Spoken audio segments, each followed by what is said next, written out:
Just testing the sound, making sure those out on Zoom can hear us.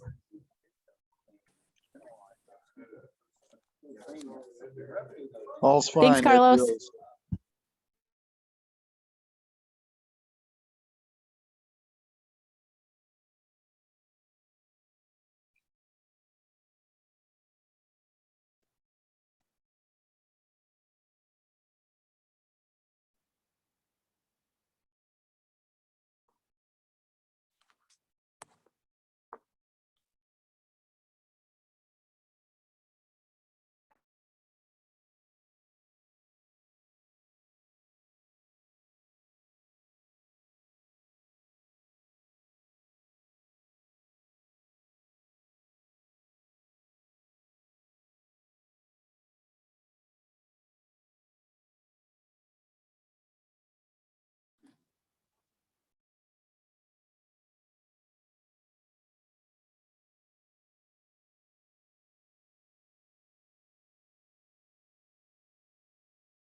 Do we? Think we're good? Okay. Well, I'll go ahead and start then. Good afternoon, everyone. For those that are present physically, it's nice to see faces again, other than on the camera. And for those that haven't joined, you lose. No, just welcome everyone, and thanks for your time and being here. So I would like to call the meeting to order, and Jessica's gonna just establish the role, and we'll see about the alternates. All right, looks like we have a pretty full house. So the only ones I don't see at the moment, and maybe Rick can confirm, is Miss Cindy Tompkins from REMA. Jean Bray, are you on the line or in the room? Yes, I am. Perfect. Got you on the line there. I don't see David Chestnut. And then other than that, everybody else is here. Do you want me to read off all the names, or do you want to just confirm we have our quorum and Rick? I think we have a quorum, and Rick, you Mhm. want to give us the bad news on the alternates? So if we have a full house minus two, so do we have Scott Barnhart? Yes. Oh, okay. And Stephen Hart? Yes. Yep. Jim Moore? Yep. Okay, Carlos? Mhm. Present.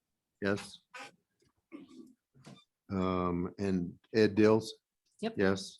Okay, so we're just missing two, which means two alternates are okay, and those are Ryan and Carlos.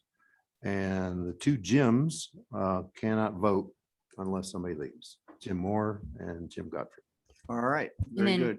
just a couple of quick housekeeping items. So if you are out on Zoom and you're not speaking, if you can make sure to keep yourself muted so we don't pick up your background noise there. You can use the hand raising. We keep an eye on that, as well as the chat.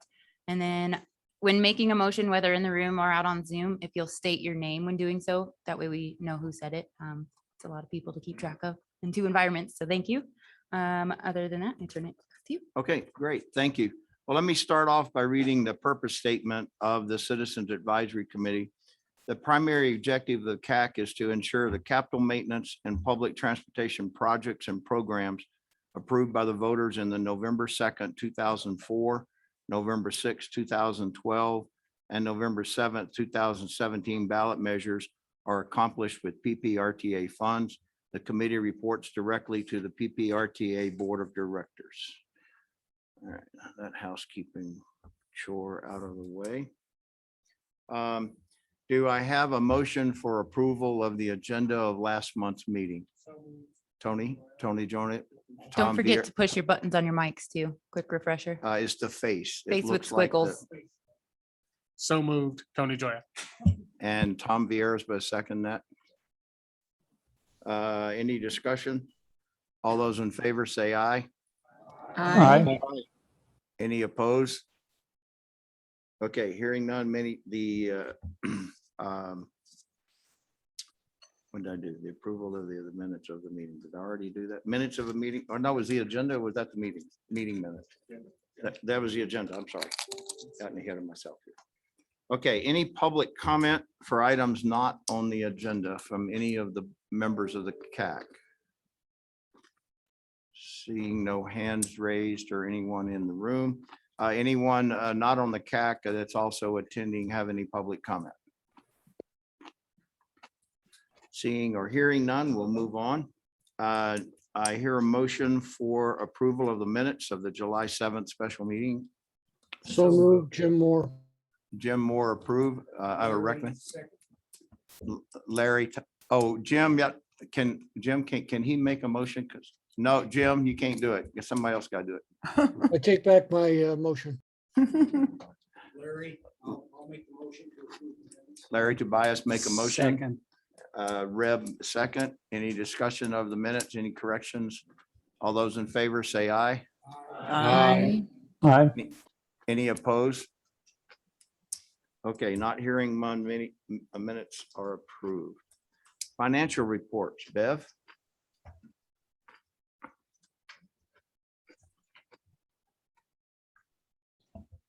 Good afternoon, members of the CAC. In May, for May, we received 11,898,000 compared to our budget. We were 2,387,000 ahead, or 25.1%. We're really, and this is ahead of the amended budget, so that's really quite high. So we're ahead year to date, 11,660,000 or 26.5%. And then on the second page, you can see that for the month of May compared to last year, the month of May, we exceeded the amount by 2,107,000 or 21.5%. So we're ahead by 11 million, almost the same amount as we're ahead of the budget. That's kind of a coincidence. but- That's good. Okay, Having enough money is a good thing. right. Are there any questions on the rest of the financial reports? Go ahead. Richard, turn your mic on. There you go. There we are. Okay. I've been looking at both charts. And unfortunately, I've never worked for an organization that has had such revenue over and above other years and everything else. And unless it's to the disadvantage of some jurisdiction, and I mean any jurisdiction, I think that even if the board has adjusted it once already, I think that budget should be adjusted higher so that those that can spend the money could do so. I mean, could do more projects quicker. And we're running up, we've got 2024 we're gonna run up against, and I don't want to see anybody still have a project out there. And I think we ought to be spending this money. And to add to that is the fact that we all, I think, have observed what is happening in the cost of living. For me to go in the grocery store and find a ground beef at $5 a pound, I just looked at my gasoline bill, and I think where I was about $3.55. And these are hitting all-time highs. And this is going to continue for quite a while. And I think through this year for sure, and even if it decreases a little, we're still going to be, it's because the revenues have been high, the people are coming back, they're not going to stop coming back, maybe in a few locations. But I just think the revenues justify an increase. Thank you. So from what I understand, the board is going to request another budget amendment. So they'll probably do it next Wednesday. And boy, next year, I'm going to really bring up the revenue numbers, and hopefully then we won't have a downturn in the economy. But that's always Yeah, I a think it's been possibility. easier to give than taketh away. And once you give them and they start planning and then you have to withdraw because the economy tanks, then you still also, and the city and county and others are all over this, but we run into a capacity and raw material issue in terms of availability of workforce and availability of asphalt and some of the things that we've got going on that affect the ability to accomplish all of those projects. So, Tony. Mr. Chair, I just wanted to say, to kind of back up what the previous gentleman, Richard, was saying, that if inflation does continue, the costs you're talking about are just going to continue to go up. So spending the money now might actually get us a little more in, in storage for asphalt and that kind of stuff if we need it. So.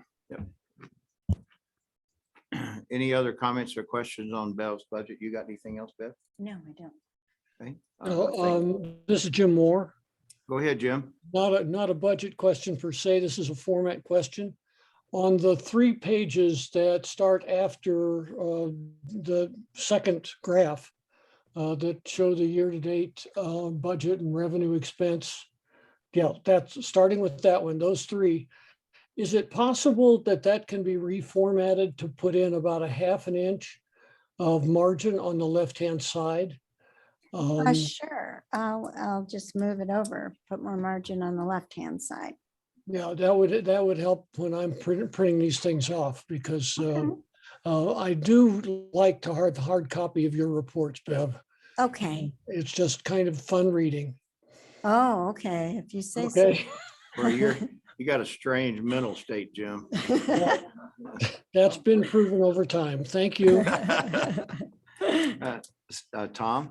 I've got a question for Gail and Jennifer. Are we at capacity for the contractor core right now? So that throwing more money at it would simply raise prices anyway?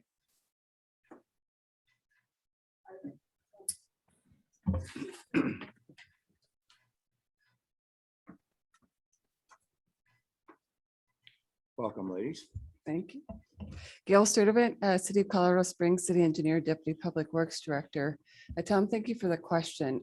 We have had some concerns about capacity. We've actually been working very heavily with the suppliers and some of the supply chain issues that they're facing. We actually know that we have some capacity available, and that's why we've actually put some numbers together that we're going to be sharing with our board members to help precipitate this budget amendment. You'll likely see them ask for next week. Good afternoon, committee, Mr. Chair, Jennifer Irvin, County Engineer. I would just add to, I think that even if we are planning to do the work and get that under contract now, it's getting, it's end of summer, that those are things that we can still get under contract and still either do some of that this year or have a good plan to do immediately next year. Some of the work can be done in the winter, but the more we do towards the end of the year and get that under contract, even if the work starts next year, then we can still get good prices, and realistically you get better prices. A lot of times we get better prices towards the end of the year than after the first of the year, because then after the first of the year, people are planning their construction season for that next year. So I think that that's an added benefit, even if the money isn't technically spent this year. As much as we can get under contract as soon as possible gives everybody a much better plan for 2022. Yeah, good comments. Any other comments on the budget or that? All right, thank you very much. We'll move on to item number 6A, capital maintenance and public transportation contract, City of Colorado Springs. Thank Welcome you. again, Gail. Thank you, Gail Sturdivant, once again. Thank you, CAC members. Today, the City of Colorado Springs is going to be presenting 5 capital project contracts. The first one is going to be for contract for a combination of emergency bridge fund work to be paired with a state grant fund for the replacement of 3 bridges along North Cheyenne Canyon Road. The city did receive a grant amount to do the design work for all 3 bridges and to construct one. If you've looked at the memo, you'll see that we had a structural evaluation of those bridges in 2020, and there's some new detrimental condition assessments that were provided. And in fact, we've had to downgrade the load rating and put an emergency bypass in on one of those bridges. So since we felt like we already had the design and we have the emergency bridge fund capabilities, that it's important for us to move forward with those 3 bridges. We did go through a competitive bid process. We received 6 bids, but we've been consistently receiving 6 or 7, so I apologize that recently. 7 bids for Siente was the apparent low bidder for that work. They were below the engineer's estimate as well, just slightly. So we were asking that we award the contract in total with PPRTA funds in the amount of $2,833,680.90. Gail, I got a quick question if I Sir. may. Are those the bridges that are all the way at the end of Shine Mountain Boulevard? You did one several years ago, if I remember right, at the very end. Do you remember? Well, no, I don't remember, Jim. I'm not sure which bridge that one is, but there is a map provided in your packet. There are 3 bridges that are along that route. One of them does align. I was to say, no, that's the North Cheyenne Canyon Bridge, the Seven Falls, but you can see that their locations. There are 17 residential lots that are at the very end of this road, and they are dependent for access and emergency I'm on supplies a that road. different road. Okay, got it. Yeah, so I apologize. That's fine. Right.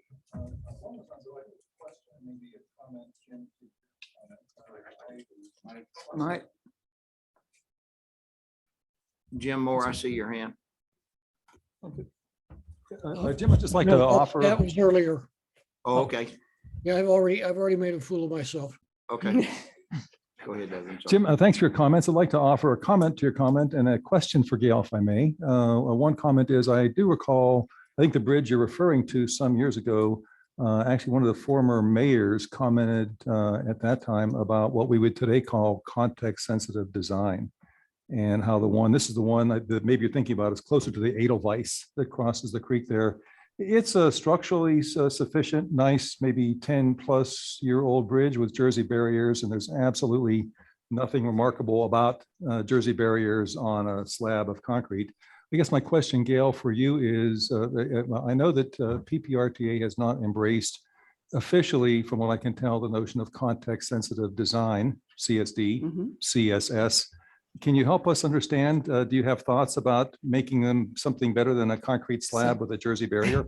Yeah, no, thank you for that question, Dave. So in this particular case, we are going to have some aesthetics components where it's going to have a rock fascia that it matches the context, which is in the park. So if we recall the location of these 3 bridges, it is in the Cheyenne Canyon, North Cheyenne Canyon Mountain Park area. And the bridges that are there have some rock fascia on them already. So as they're getting replaced, that will be replaced. And we would do that likely in this case, regardless of the funding source, but with that state grant, we actually had some public outreach and we had to go through a state version of what you refer to as NEPA-like activities when we had that engagement. And that was really one of the requirements that came out of that public engagement component. So these will not be your run-of-the-mill steel guardrail, Jersey barrier. No, they're going to have a lovely finish put on the Parapets. outside of them. Okay. So they look like they blend in with the natural environment. Good answer. Thank you. I knew someone was going to ask me that question. All right. Is it okay if I move on? Yes, now, go Jim? ahead, please. Okay. Sorry. The second contract the city bringing is for the Mark Shuffle Road widening project. This is for a closeout change order that I mentioned was going to be coming for that bridge. It's on Sand Creek, that it's on the north end of Mark Shuffle, north of Woodman Road. As I mentioned, we were anticipating this deductive change order, and it is the amount of a negative $87,467.23. So that will be removed and returned back into that PPRTA 1 account function. And as we talked about with the upcoming design for the road budget, that will be one of the funds that will be available in the future to help support that project.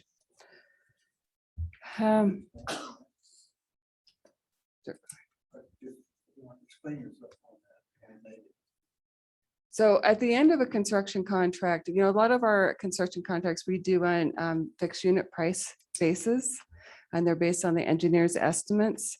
Sometimes we have force accounts that come up that deal with change orders, but at the end of a project, when we go to reconcile the final quantities that are actually used in the product, sometimes we have some left over. In this particular case, there were different units that were left over that were able to make up that change order content. I want to know how you solicit those change orders before you give them the bid. Well, the reality is we do a lot of that, and with every engineering set of plans, we do the quantities when we do these kinds of contracts. Sometimes when they get in the field, you'll see change orders, we come and ask for change orders to add things into the contract. Sometimes we have to actually estimate them based on some unknown conditions in the site, and those can contribute to what make up the difference in the end. Under budget, love it. That's a goal. Yeah, this is city's council recognized. It isn't the engineers. we can't hear you. Could we It highlight wasn't that? worth repeating. Could we highlight that for the minutes though, just to make sure that that's recognized? David, what'd you say? Could we highlight that in the minutes perhaps, to ensure it's recognized? Oh, that under budget thing? Yes, well, we do our best to try to close these contracts out under budget as well. So thank you though for that acknowledgement, and I'll pass it on to the team involved with that project. in Yeah, I was just particular. thinking about more for this group's minutes, which may be read by the PPACG board, PPRTA board, to highlight the fact that there's some great work done and it's Yeah. under budget and ahead of schedule. All right, thank you. Appreciate that, Dave. So our third contract we're bringing today is actually going to be split between three different funds, two capital and one maintenance fund for the upfront purchase for audible tactile pedestrian head systems. I know that this had come up as a topic in the last PPRTA board. We were actually in the process to start phasing this into our system. The reason why it's split in these accounts, because we're going to be using them to install based on request basis on existing intersections.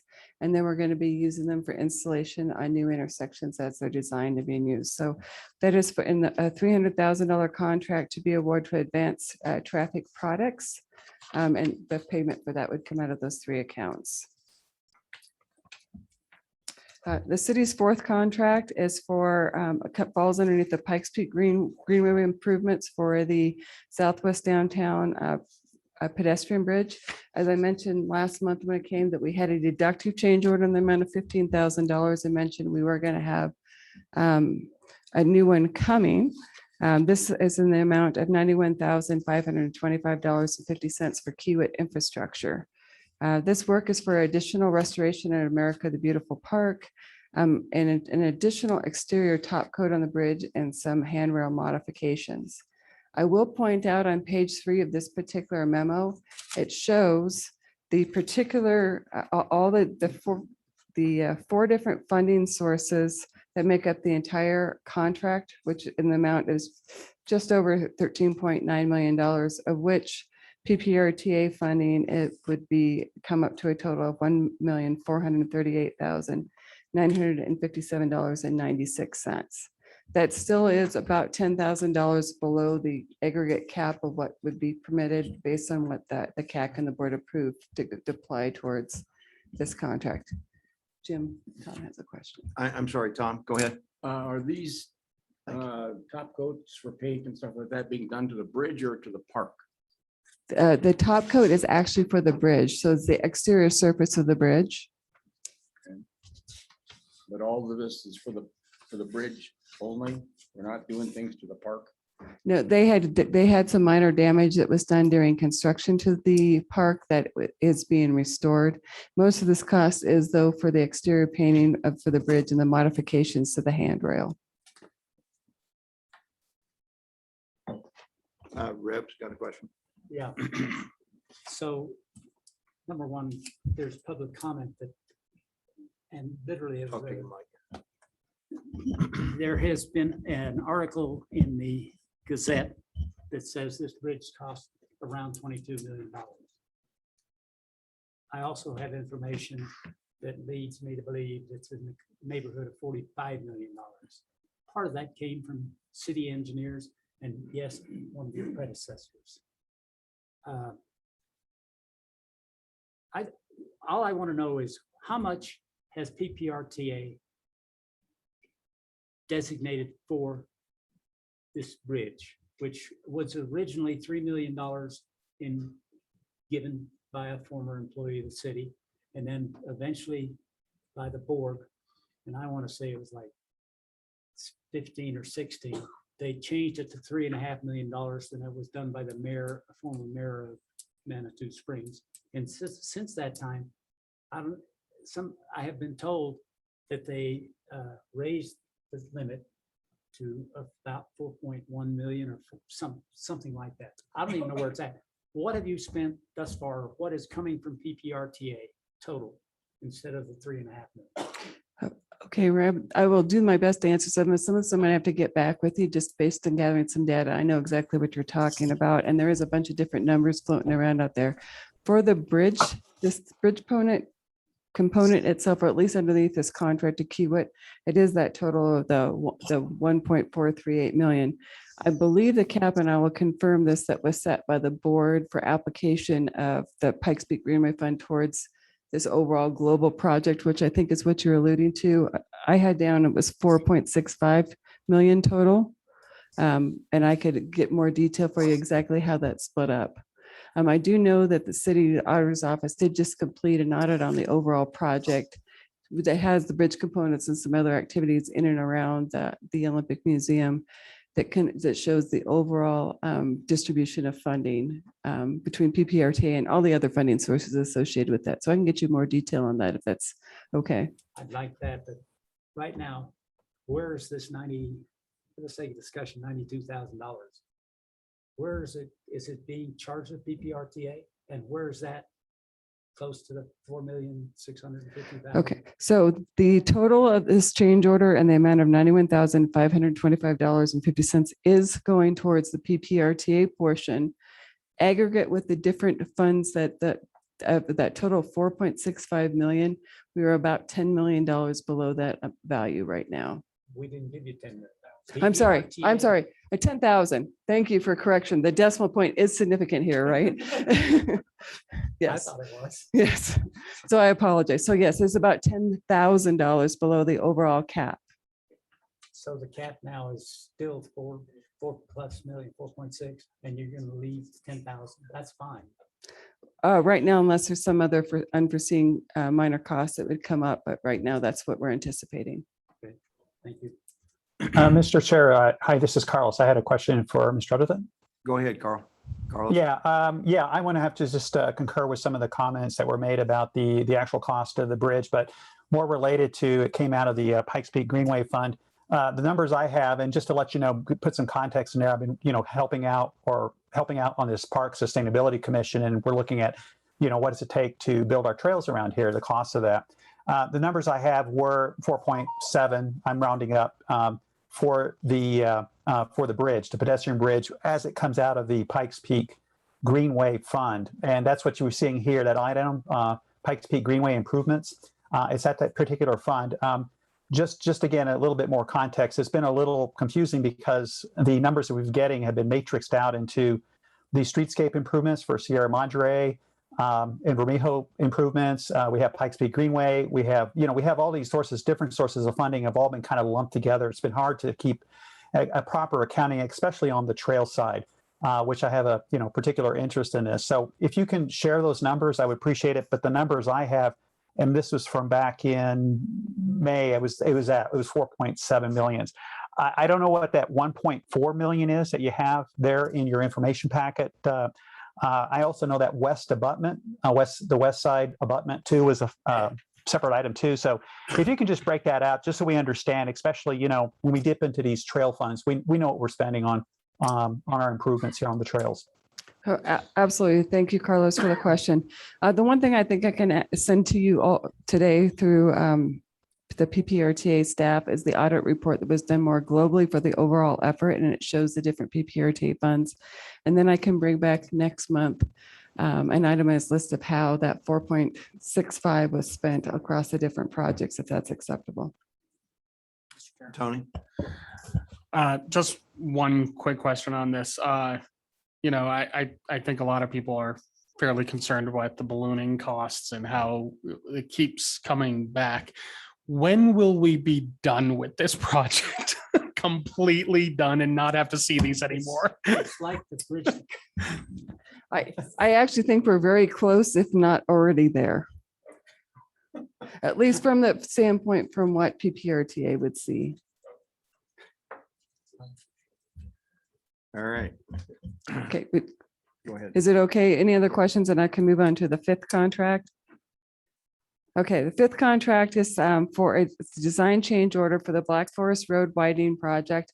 If you recall, last month, I brought change order 7 to you that had been in the total amount of $125,005 for some alternative analysis conceptual design for the Cottonwood Creek tributary that was triggered by the road widening project. After we got approval from both, a recommendation approval from the CAC and from the board, we were actually able to negotiate that particular scope of work down further with the consultant, reducing that total from 125,500 to 86,000. That amount is still intended to be split 50-50 between PPRTA and SWENT. So what we're doing is actually canceling all of change order 7, making change order 8 that has that correct amount, and then the updated scope of work. And then we have added some additional design work to respond from some issues that come up through the right-of-way negotiation process, some modifications for some traffic signal equipment and foundations, but kind of based on those requests, and along with some additional permitting requirements that have come up. So the total change order amount, let me make sure.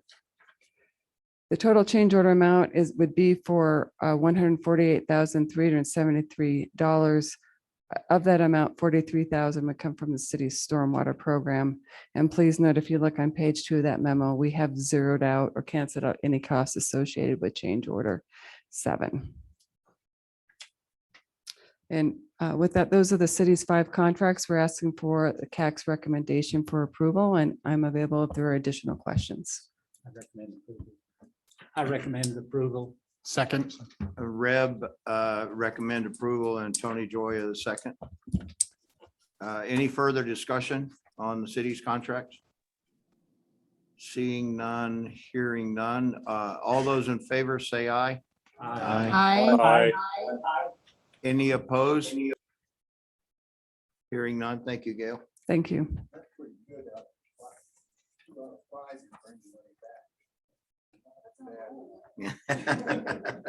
Hey, so it's big enough. All right, item number 6B, El Paso County. Jennifer. Good afternoon, Mr. Chair. The committee, Jennifer Irvin, El Paso County. We have one item for your consideration today. It is a contract amendment and purchase order with Alfred Benish and Company. It is for our project out there at US 24 New Meridian. And we are asking to amend the contract to add an additional cost of about $280,000. When we originally contracted this work, and this is for our construction services oversight and materials testing. When we had originally contracted this, negotiated this contract, if you remember, we were doing 2 projects in the same location at once. It was our Meridian roundabout, Meridian McLaughlin roundabout, and it also includes this intersection there at US 24. And so this contract has provided oversight for both of those projects. And so we had done a very conservative assumption as far as the timeline that it would take to get this project complete.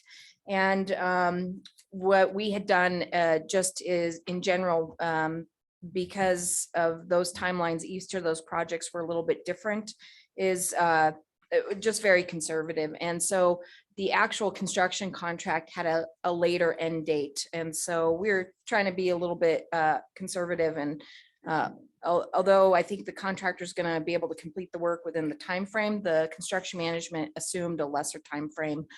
We've run into some weather out there, some unique conditions as far as some additional work that we had to do as far as the soils underneath the roadways. We're still working through that. I'm hopeful that we can still get that contract within budget. We are looking at adding some additional work out there just to do some better tie-ins, but we wanted to go ahead and amend the contract to add in that additional time. Again, not any additional time at this point on the construction contract, but some additional time on the construction management. So Rick's looking at me with a little misunderstanding. You kind of, so I think the contract for the construction shows an end date, probably December.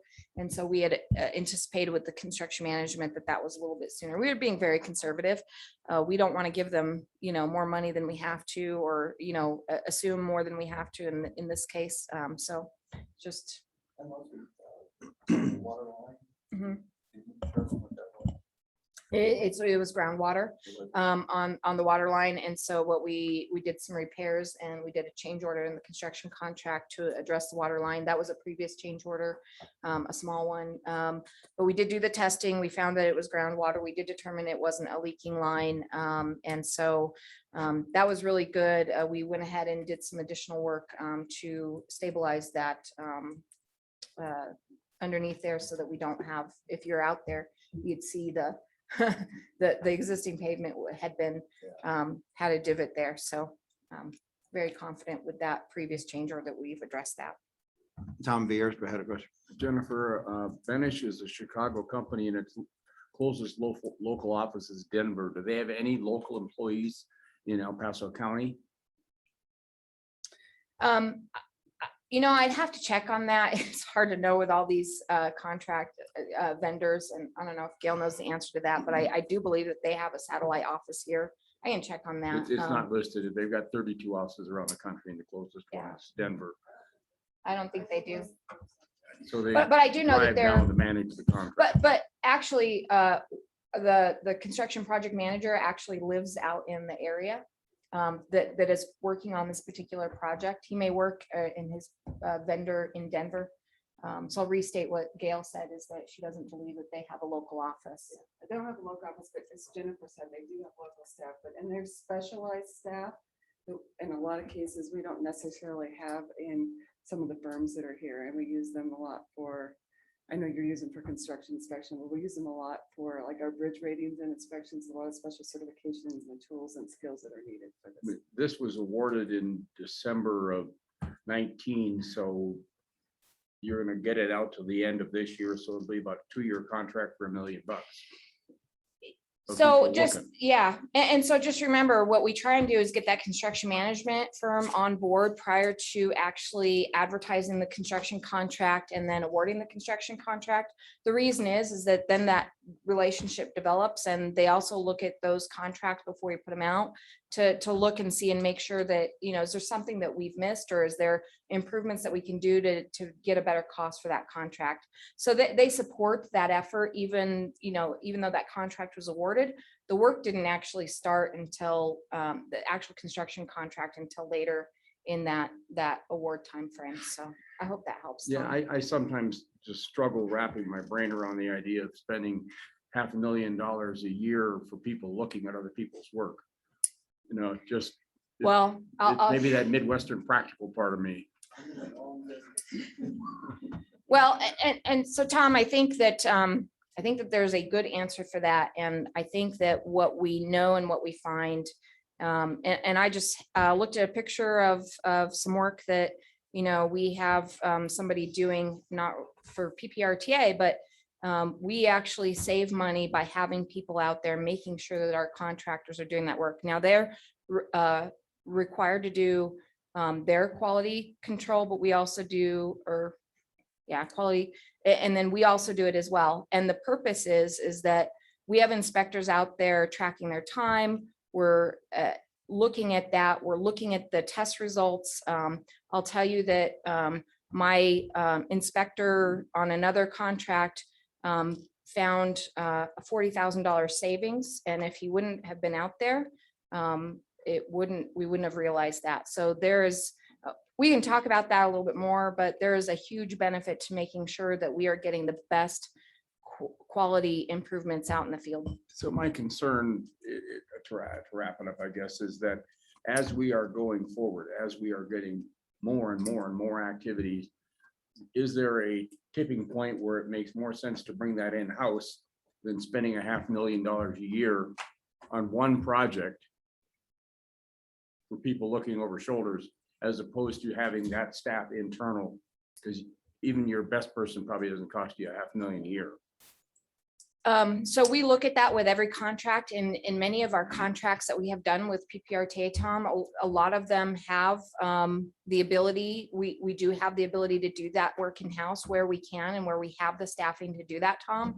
We are doing that. So for example, we do not have that kind of inspections and testing on our asphalt overlay contract because my staff does that. So we look at the type of project, the type of contract, and determine whether it makes sense to contract that out or not. In this case, we would have had to have 2 or 3 people on this full time. And right now I have 8 inspection staff that still has to cover everything else as far as public works for El Paso County. And, you know, so we look at each of those and where we can provide that service in-house, we do that and it makes sense. In general for the county though, you know, if the project gets over $3 or $4 million and depending on the type of project, we are contracting that out. So just, we are looking at that very carefully every single time. Rick? Yeah, I don't know how to, I'll yell. You're on. I just got asked a couple times about that section that's got a sidebar. That section between where you're improving and where Garrett Road comes in and why we've stopped there and do you have any plans for that one stretch there of about 2 mile, 3 mile through the where you're widening it and then it goes down to 2 lane again to Garrett Road? So the section in through Falcon is going to be 2 lanes. It's just going to have all new auxiliary lanes. And the plan for that is for us to make sure that CDOT widens that as soon as possible to 4 lanes.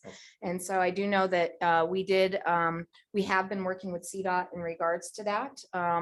There is, we asked for an environmental study, an early action environmental study. We did have a PEL study that was completed by CDOT in coordination with the city of Colorado Springs and El Paso County. And that's really the early action to identify all the improvements along that corridor and then help prioritize those so as funding becomes available. I do know that CDOT has identified that they do want to do 4 lanes from where that Garrett Road all the way through at least Stapleton. It's a matter of funding. And I do know that they are doing some early action design elements. So hopefully, you know, that they're shovel ready at some point when funding does become available. That is a priority in the Pikes Peak region to 4-lane that. And I'm hopeful that that is done sooner rather than later. Okay, we'll get it all for our backs at CDOT. Yep. Rev, you had a question? Yeah, Jennifer, east of Stapleton, you know.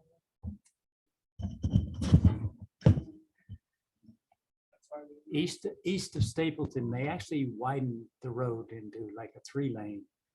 And it was state that did it. And it's literally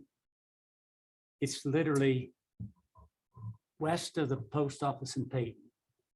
And it just before you get to the turnoff in Peyton, because I go north on Bradshaw frequently. I don't know where'd the money come from? They're so tight. It's state, it's nothing to do with you. I was just wondering what you might know. There was a Pell study, or there is a Pell study that goes all the way out past Callahan. And here's a road project that's come up and we have problems getting money through CDOT, period. I have no idea what that costs. So I couldn't tell you the total cost on that, but I do know south of Peyton, they had passing lanes that they installed, and that was recently done. And that was a safety improvement. And they knew that they didn't have enough money to do 4 lanes. And again, I try not to speak too much for CDOT here, but I think that this is really their question to answer. But I know that they didn't have a ton of money, but they had identified that there had been some significant crashes. So at least what they could do is do some passing lanes. And then on the other side, there is a project that they have on the other side of Peyton where they are doing a bridge replacement, and those fundings, that fund comes from the state bridge fund, which is a separate fund. And so that, you know, I think that, but I do know that as they are doing that bridge, they're trying to do and make sure that it's wide enough so that at some point when they come back, it can accommodate future laneage. So, you know, I know we're all challenged with funding, but I do know that, you know, we've been working with CDOT to try to improve all the how we can help prioritize, at least from the local standpoint of what we think is important. And that's done through PPACG and a lot of our meetings. And all these roadways need capacity improvements, and not only, the state roads, but the local roads as well. So we're trying to do our best with the money that we have allocated. I did not mean to ask you, other than the fact that you're there and you see this Yeah. happening, and everybody's crying about money. I don't deny that, but you were here. Yep. I'm not going to wait till I see CDOT again. Sure thing. And, on those questions that are more related to CDOT, I'm usually here afterwards, happy to have those offline so that we're Thank you. expediting our meetings. Thanks. All right. Any questions for Jennifer? Her project? Do I hear a motion to recommend approval? So moved. Larry Tobias moved to approve. Second. Seconded. David Zelnok, second. Any further discussion? All those in favor say aye. Aye. Any opposed? Hearing none, motion carries. Thank you. City of Manitou Springs, Mr. Jones, are you available? Yes, sir, I am. I apologize for my connectivity here. I'm surprised you can even hear me, and I hope you can. We can. We're having a little challenges today with the computer system. So, good afternoon, Mr. Chair and board members. Jeff Jones, Public Works Director here from Manitou Springs again. This effort is for the milling and paving of 4 roads here in the city infrastructure. It's to greatly improve the safe travel ability of our residents and our guests here in Manitou Springs. We had 4 bidders for this project, for these 4 fairly short roads, but very important roads. Trax was the winning bidder, and we are asking the concurrence of using $168,527 of our maintenance money for this effort. And with that, I will take any questions. Where do they get maintenance from? Any questions for Manitou? Yes. Where do you have transit funds come from? Transit, he said maintenance. It's maintenance. If it's marked transit, that's a mistake. It's maintenance. Well, it says maintenance and transit. Well, transit shouldn't have been marked. My apologies. It's maintenance funds. Okay, I'm sorry. is that it? Okay. David? One related question. Jeff, congratulations on, sounds like a great start to your project. Help us understand the warranty requirements. I know that's been a hot topic with some agencies lately. Is it 1 year, 2 years? What did you ask for? What are you able to get as part of your processes for warranty?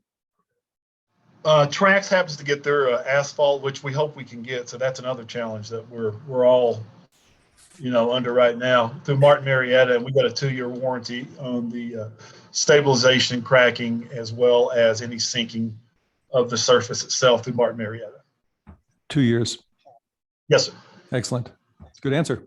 Great. Any other questions, Tony? No. Mr. Chair, I'd like to move for approval with the one change that it's only maintenance, not transit. Okay, Second, Joan. Joan, second. Any further discussion? Tom?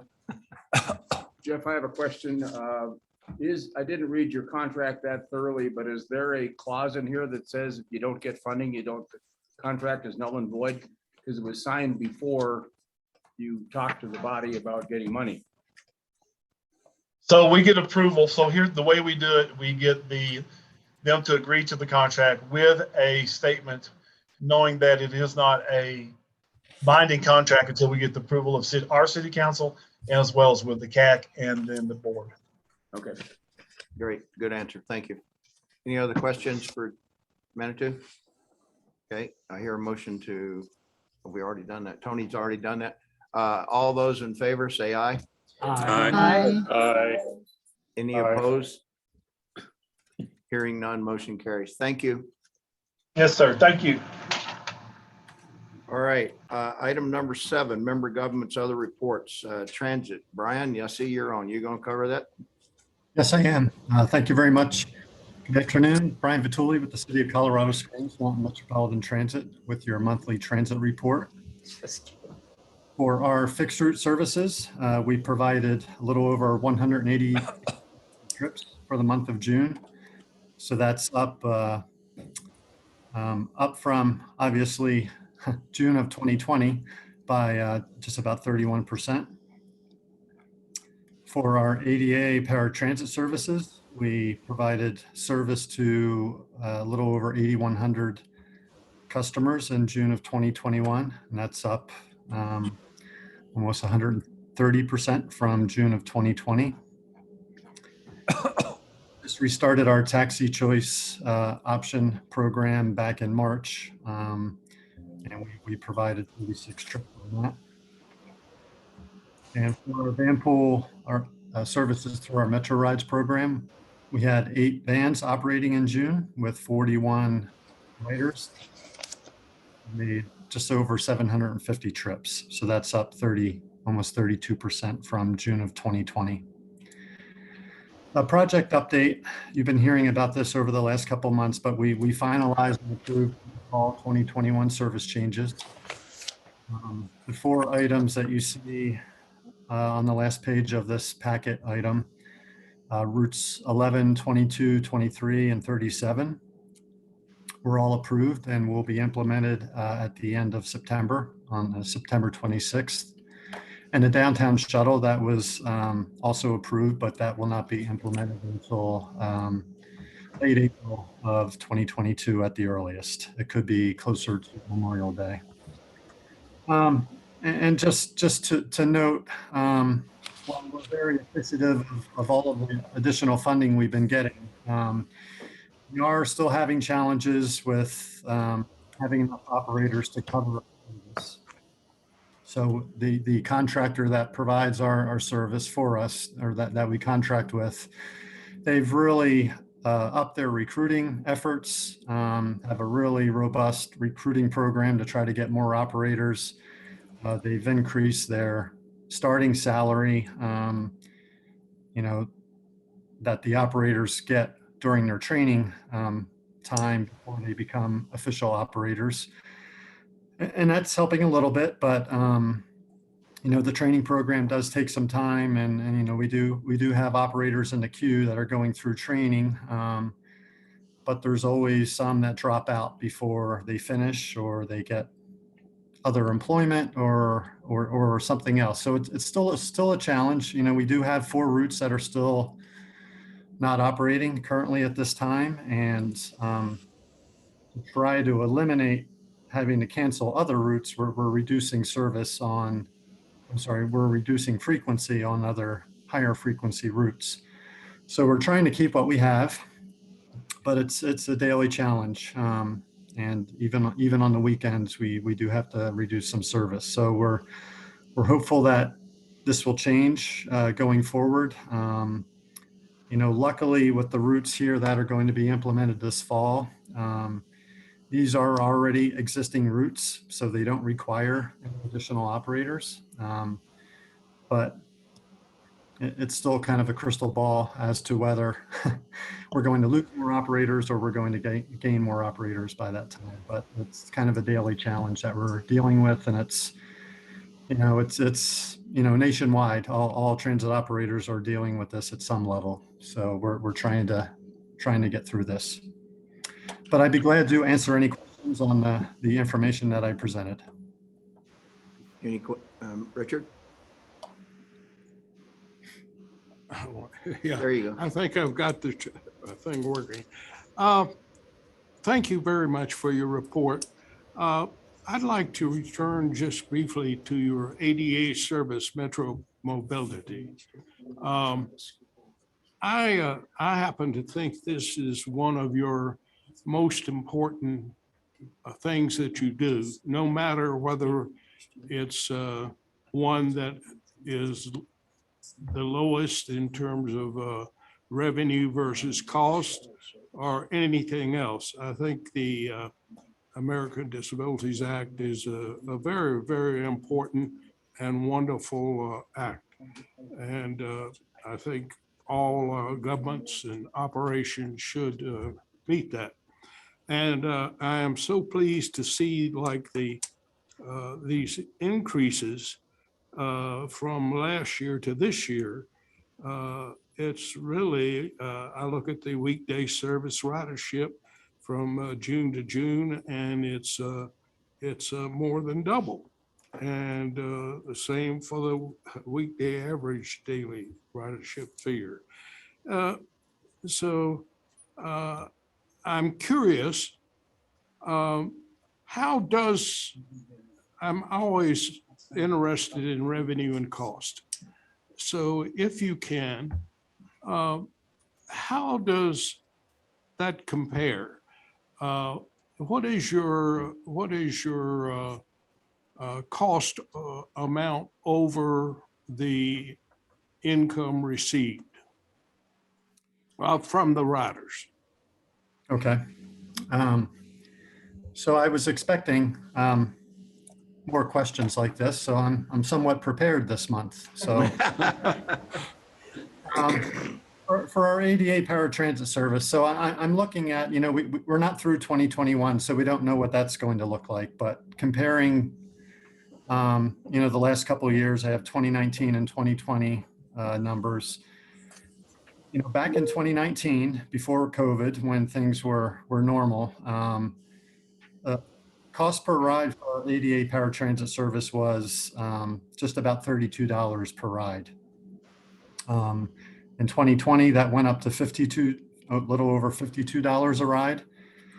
And comparing that to our fixed route services, I kind of had a similar question from Mr. Zelenak last month on our cost per ride. And for our fixed route services, those are the larger buses that we have operating throughout our service area.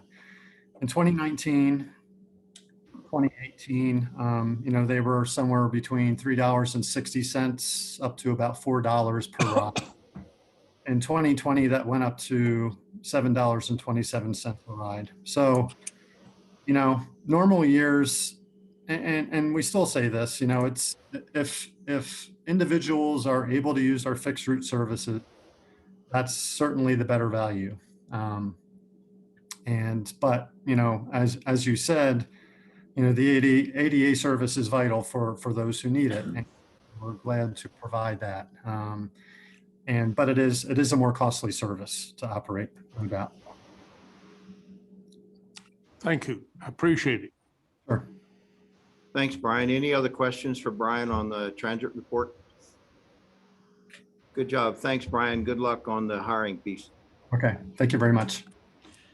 All right. Item number 7B, Colorado Springs presentation of award. Gail, you going to do that? Good. Thank you, Mr. Chair. Gail Servant, City of Colorado Springs.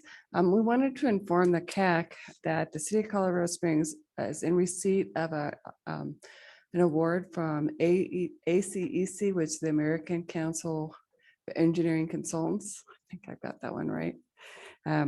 For the award of excellence for the Academy Bridge over the Cottonwood Creek and Trail Connection Project.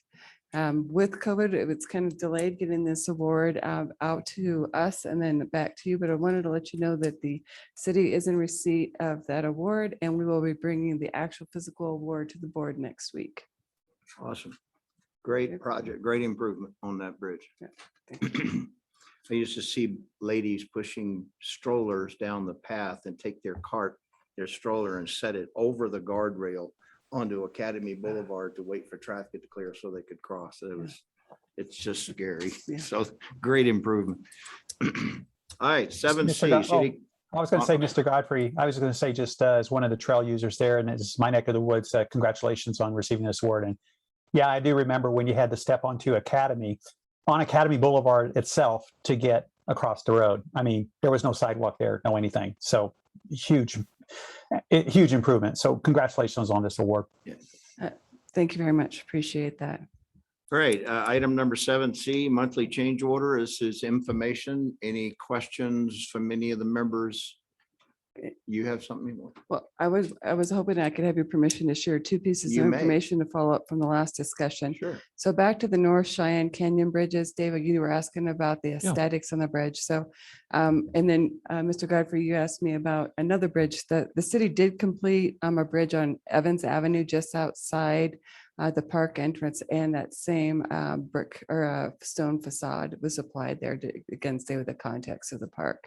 So that is the bridge where that finish was put on. And so I just want to provide that clarification. And one other thing I did want to share with you, kind of following on some of the discussions you had for Jennifer. And again, I don't want to be in a position to speak for CDOT, but I did want to let you to know that they are starting to see some funding changes with the recent passing of Senate Bill 260.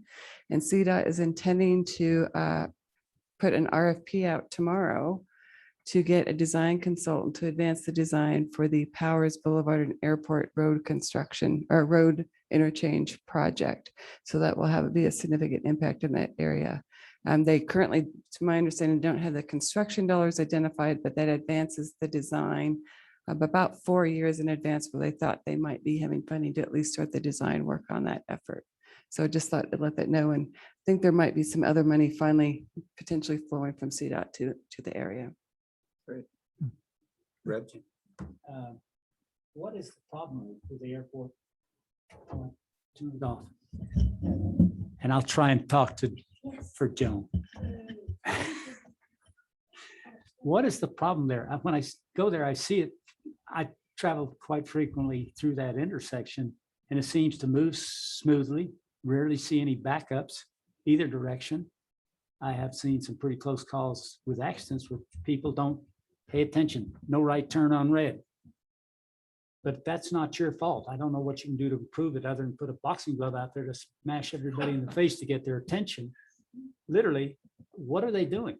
So And when I say that, literally, long before it was even known, and I think former commissioner, they put in on the exit ramp on Powers just south of the traffic lights and in front of what is now the county DMV building. There was an exit ramp, and they worked around it when they reworked that. And I want to say that intersection was just done like 2 or 3 years ago. So what you see out there today was the interim condition to provide some safety enhancements until they were able to go through to the interchange. They do have a concept plan. It really consolidates what you see with that Airport Road right turn lane and the Stewart Avenue, basically northbound free flowing right turn lane. And it shifts that, basically puts that interchange kind of between those two streets where they sit today. So it's provide a lot better access in and out of the base. And there's also going to have some multimodal components of it. So you can connect trails into that area. So the Sand Creek Trail ultimately should be able to go through that area from. Okay. Anyway, this is more information. And then, yes, I'm available if there's questions on the city's change orders. That was an I'm sorry. information. Anybody have any comments for Gail? You actually answered my question. This is not just Airport Powers. It is Stewart. It is Powers. Stewart So Avenue, it's yes. really Stewart Airport and a full reconstruction of the interchange or That- the that's ultimate- intersection to an interchange. Yes, that's ultimately what they're planning. Good. Yep. Needs it. Definitely a lot of traffic up. All right, thank you. Thank you, Gail. All right. Item number 8A, administrative actions, recent board actions.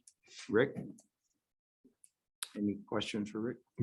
Well, first I'll take questions, but then I wanted to elaborate on number 9 on the memo in the packet. Okay. Any questions? Okay, you'll see from my wording there that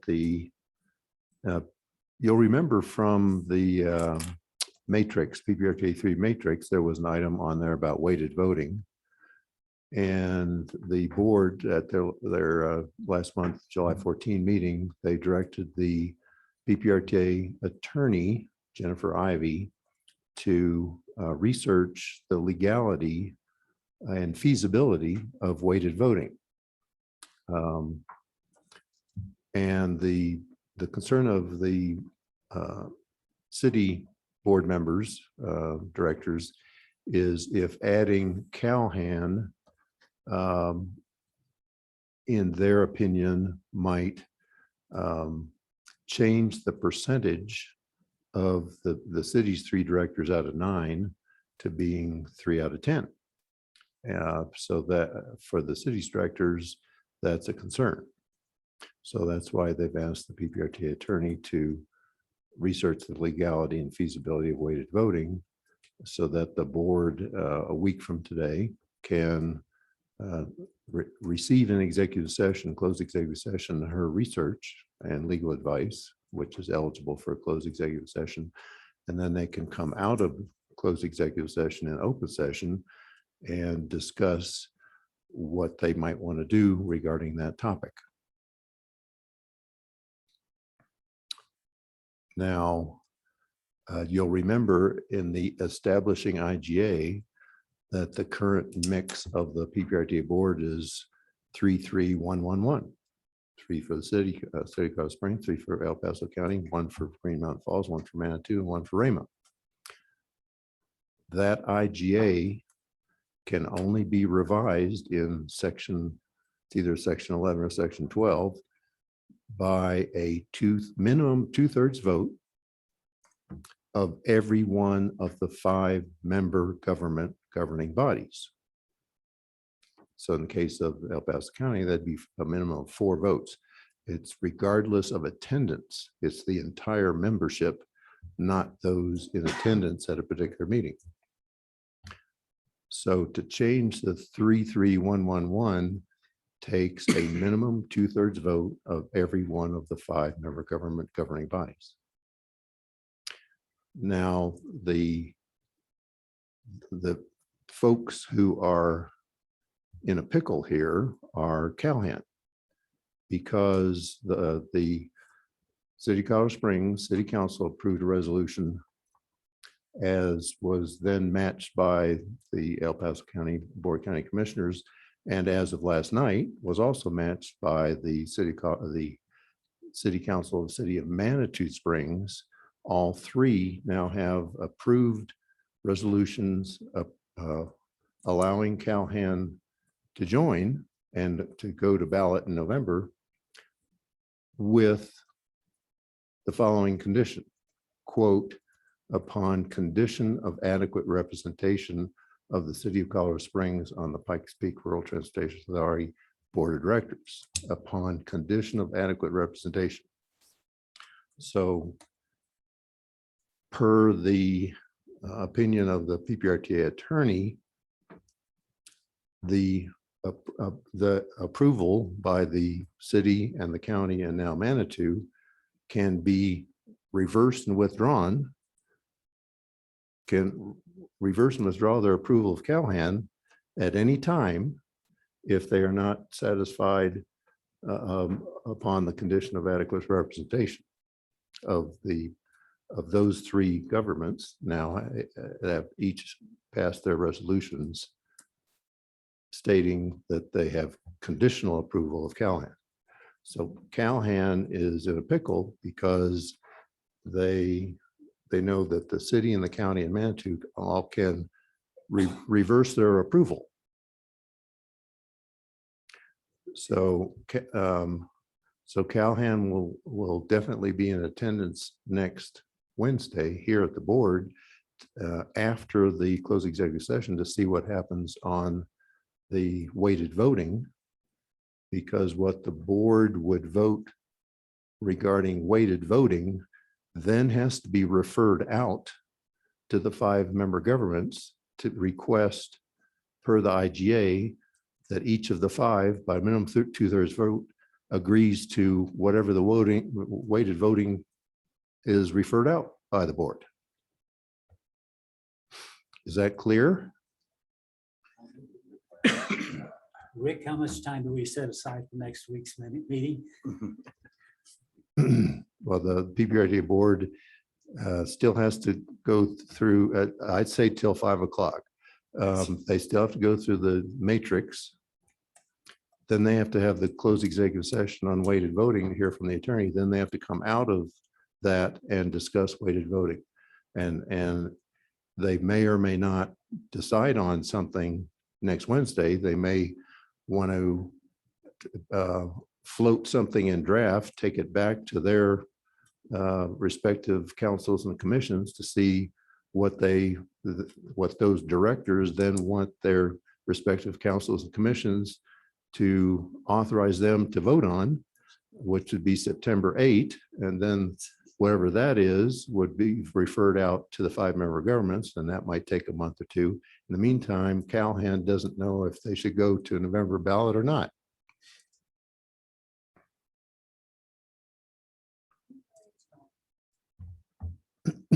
Richard? As you know, Jim, and you know, Rick, I was attending that meeting. And for a change, as I've told you all today, I kept my mouth shut entirely during all active time on that meeting. A rarity, as I see my colleague laughing, he knows me. The statement by Mr. Williams representing there had been a meeting evidently of the city council. And as I understand it, and I ask for correction if any of you all feel I'm wrong, the decision by the city council was that as far as they were concerned, they were going to maintain at least the percent of the membership that they had on the PPRTA governing body. Am I correct thus far? I recall that council member and PPRTA board member Wayne Williams said that it was his preference to maintain the 1/3 of the mix. I don't recall if he said that was a council. Okay, I thought he said that the council had it may have been informal or not, but the further comments were, you know, there are other member governments that have been approached or in the process of being approached to become members of PPRTA. And Mr. Williams pointed out that perhaps Callahan might require another member of the city of Colorado Springs to be appointed to PPRTA.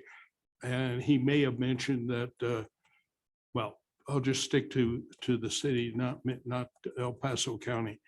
And that might continue on as additional members were added to in order to increase the representation. And I understand that. My question, I mentioned that so the rest of the CAC can at least hear what I think I heard. And I'm not trying to make any judgment on it with my remarks. But you did say, and I was not trying to establish percentage. What if every jurisdiction as now exists, except Colorado Springs, were to vote to allow Callahan to come in, could it come in without having at least one vote from a representative of the Council of Colorado Springs? The IGA specifies that all 5 existing member government governing bodies by a majority vote have to approve a new entity. So So there's two different sections of IGA. One is voting to approve a member, and that has to be unanimous by majority of vote of each. Changing the composition of the board is a different section, and that has to be, since that's a change to the IGA, voting Callahan in is just implementing a section of the IGA. So you're not changing the IGA. If you change the IGA, which says 33111, then it's a minimum 2/3 vote of each and every one of the 5-member governments. So did I answer your question? Yes, sir. Thank you. It's two separate referrals out by the PPRTA board to the 5-member governments, and therefore two separate votes by the 5-member governments. One is by majority of each, and one is by minimum 2/3 of each. Yes, Tony. Wouldn't adding Callahan by its very nature change the composition? I mean, Yes. so it would have to go to the 2/3 then, or is that still only the half or the majority?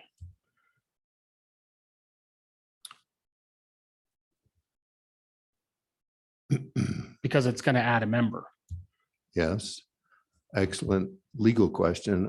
The attorney has not advised me that that would be an amendment requiring the 2/3 vote of each. I'm fairly certain she would say that's just a majority vote of each. Now, the pickle that Callahan's in is that we have 3 of the 5 have, all 5 have voted yes, but 3 of the 5 have put the condition on it, which can be reversed. Their approval of Callahan can be reversed at any time, including after November's election. So theoretically, Calhoun residents can approve joining, and after going through the expense of putting a thing on a ballot and all that stuff, then the city or somebody, one of the members withdraw their vote, and answer is no. Now, Callahan has a trump card to play because they are having their board of trustees election in April of 22. So depending on, I've talked to Cindy, and she has said that based on the discussion next week by the board on the weighted voting, her Callahan, remember she's the clerk for both Callahan and Raymond. She said that the Callahan board of trustees might proceed with November, or they might bail out on November and fall back to next April. Who started all of this to begin with? I don't feel at liberty to discuss that in public. I'll be glad to share that with you in private. I'm sorry. I know I shouldn't have asked the question, but I couldn't help it. Any other questions on that? So item 8B, we had on the agenda for an update on the federal infrastructure funding. Rick and I have been talking, and of course, I'll let him, but I think we're going to summarize and not give a full blown brief, and I'll let Rick explain. The individual in this building who's on top of that is John Leosatos, the transportation director for PPACG. He has a conflicting meeting right now, but I did sit in with him and others on a meeting on Monday regarding the status of the federal legislation. So there's the infrastructure bill that you've seen on TV and in the newspaper, the 1.1 or 2 trillion. There's a House version, there's a Senate version. The House is taking their August recess. So the House and the Senate, maybe staffs are, but the House and Senate members themselves are not negotiating in conference to resolve the differences between the House and Senate until earlier mid-September. So there really isn't anything firm to present today. And even your meeting September 1, maybe John is available then, but I think the best he could provide is a slideshow of the House version, the Senate version, because they're not going to reconcile the two until mid-September. So since he's not available, and it's probably not worth your time to spend 15 or 20 minutes to go through the details of the House version and Senate version, since we don't know what's going to eventually come out of all that. So either September 1 or October, we'll know more to present to you. But at this point, it's just two different drafts that need to be reconciled with each other. Richard? I agree with Tom about it's not pertinent really to worry about the details.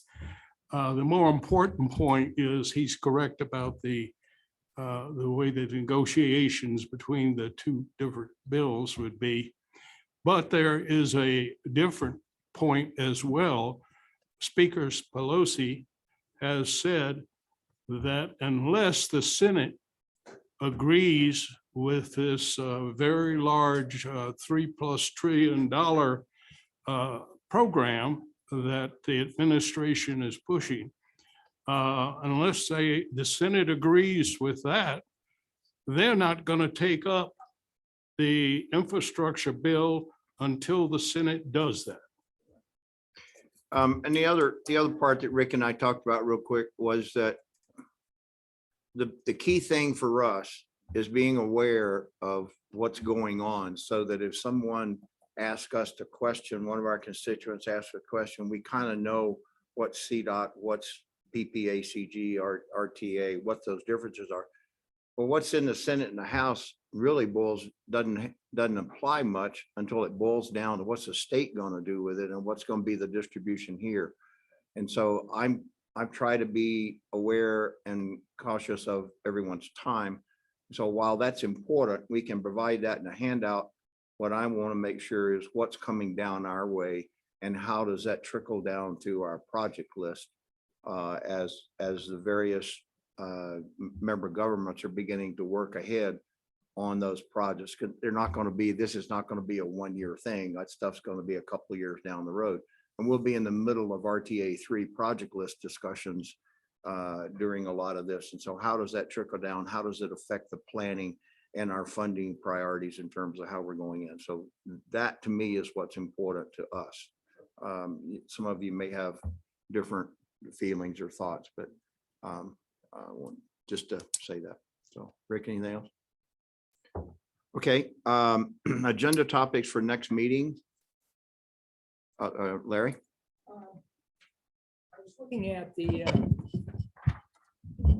I was looking at the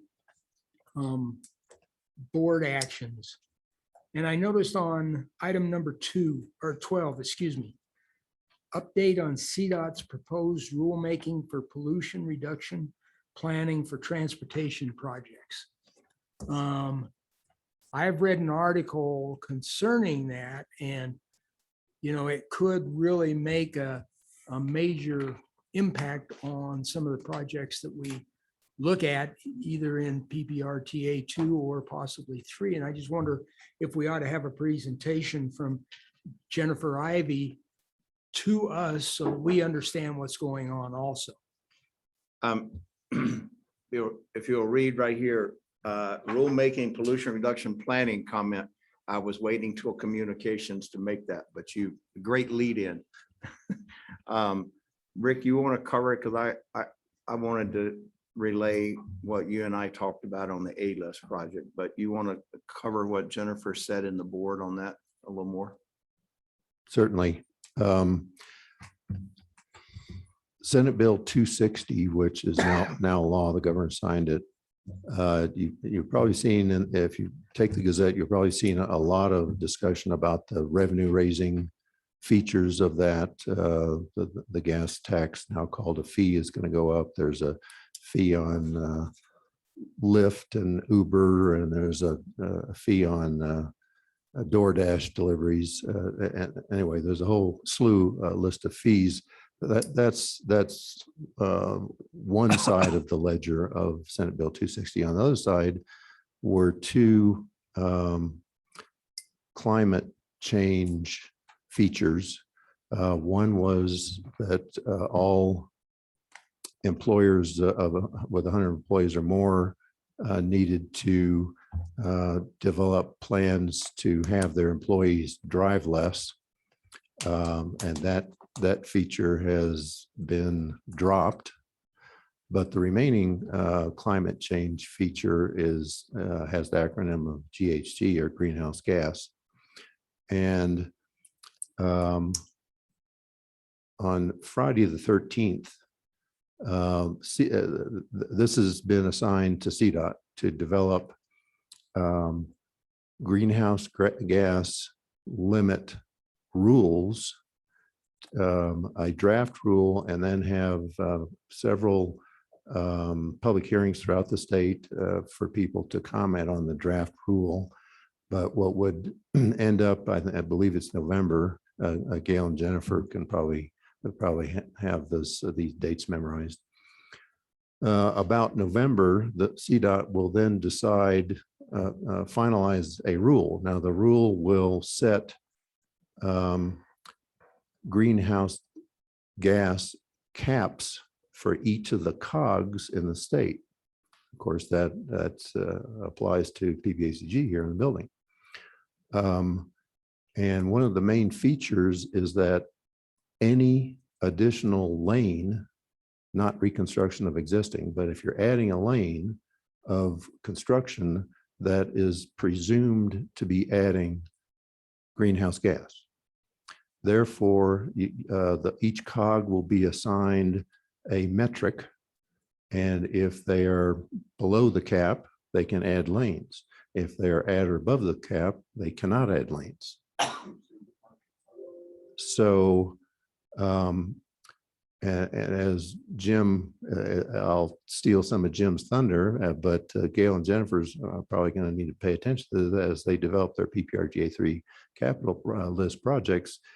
It's going to be interesting to see what PPACG's greenhouse gas cap is, and if PPACG is over its cap, then if Jennifer and Gail put a lot of lane additions on PPRTA 3 capital lists, they may not be able to do them. And as we were thinking, so if we have met the cap and we can't do a lane widening project that is on our A list because of that cap, does that prevent anybody from going to the B list? Because there's no rule or caveat in the existing IGA or the rules that, because it says everything has to be funded. But if we can't fund it and get it started because of a state mandated greenhouse cap, what happens? And so during the course of the matrix, the reason I bring that up now was that in the course of the matrix, the board has already discussed the decision about the A-list things of moving back and forth,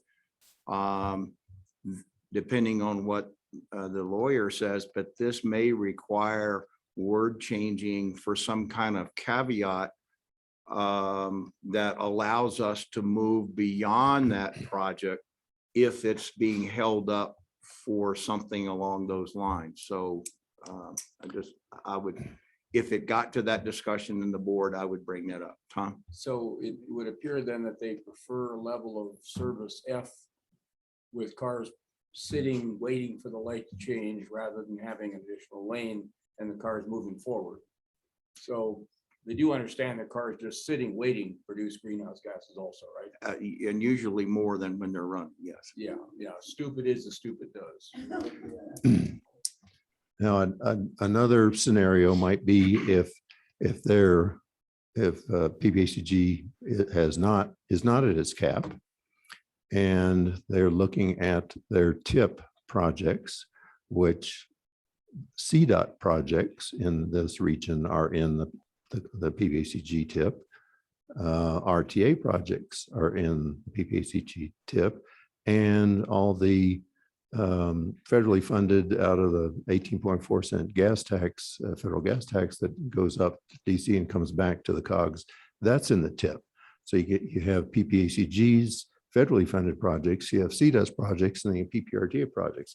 So if there's room for X number of miles of lane widening, and you have CDOT, PPACG, and RTA all competing for extra lanes, the PPACG COG is a board that sits in this building is going to have to pick between the three competitors for any projects that add lanes.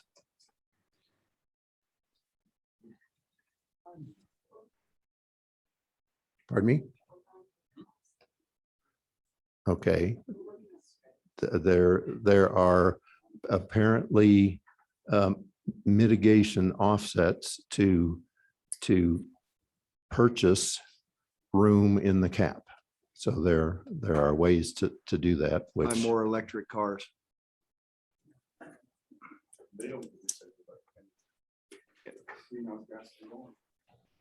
from coal power. All right. So anything else on that, Rick? Unless Gail or Jennifer want to add to it or correct me if I'm wrong. I'm sure they know 5 times more than I know.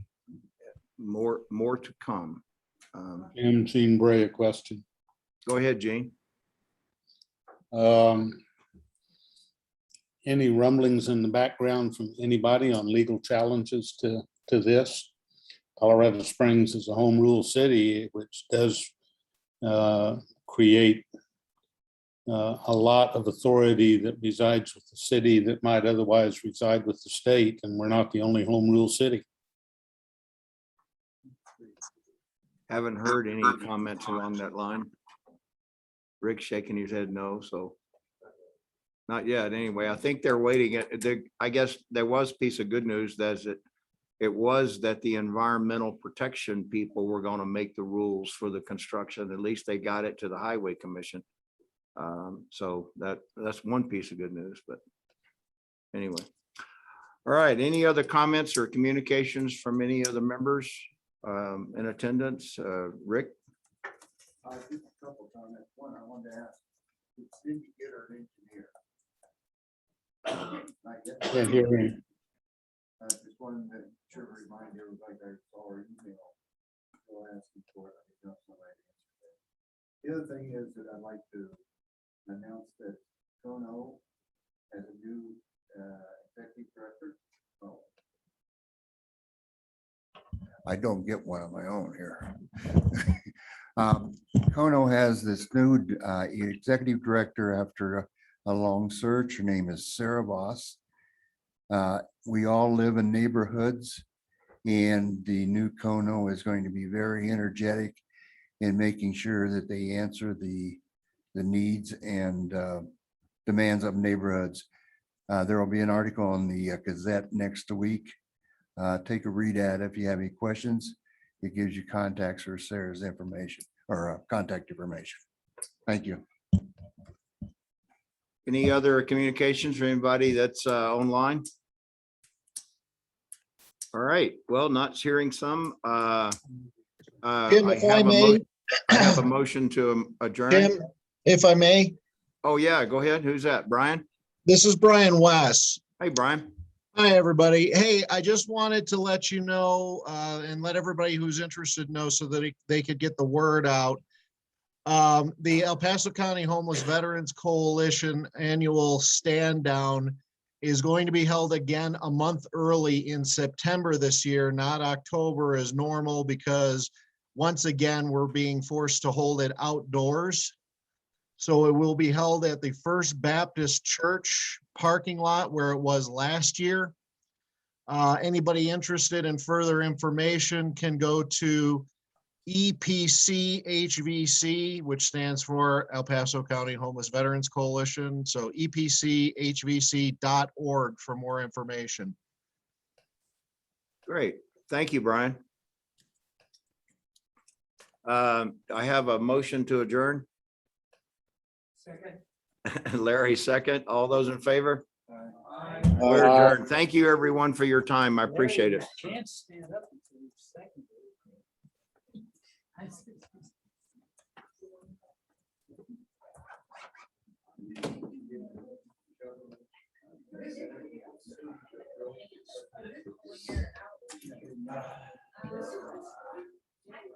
Welcome back. Yeah, likewise. Thanks.